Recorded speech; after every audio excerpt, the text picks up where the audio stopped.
Hello everyone, welcome back to our channel. তো finally আজকে সেই শাড়িটা আমি হাতে পেলাম, যেটার জন্য আমি অনেক দিন ধরে অপেক্ষা করছিলাম। তো চলো দেরি না করে তোমাদের সাথে ওপেন করে নিই আমার এই শাড়ির আনবক্সিং ভিডিওটা।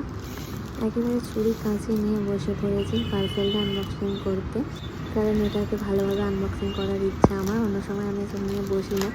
এটা ছিল আমার একটা খুব পছন্দের শাড়ি, যেটা আমি নিয়েছিলাম পাপাই শাড়ি হাউস থেকে। এটা অনেক দিন আগেকার ভিডিও ছিল, আমি ভিডিওটা করে রেখে দিয়েছিলাম, শেয়ার করার টাইম পাচ্ছিলাম না। ফাইনালি আজকে তোমাদের সাথে এটা শেয়ার করছি। শাড়িটা কেমন হয়েছে অবশ্যই তোমরা বলো কমেন্টে। আর কালারটা তো আমার খুব পছন্দ হয়েছিল এরা ডুয়েল টোন ছিল।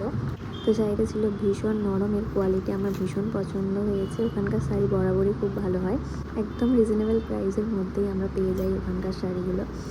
আর এত কোয়ালিটি, সফট কোয়ালিটি, কি বলবো। তো এই ছিল একটা video. Thank you for watching, by.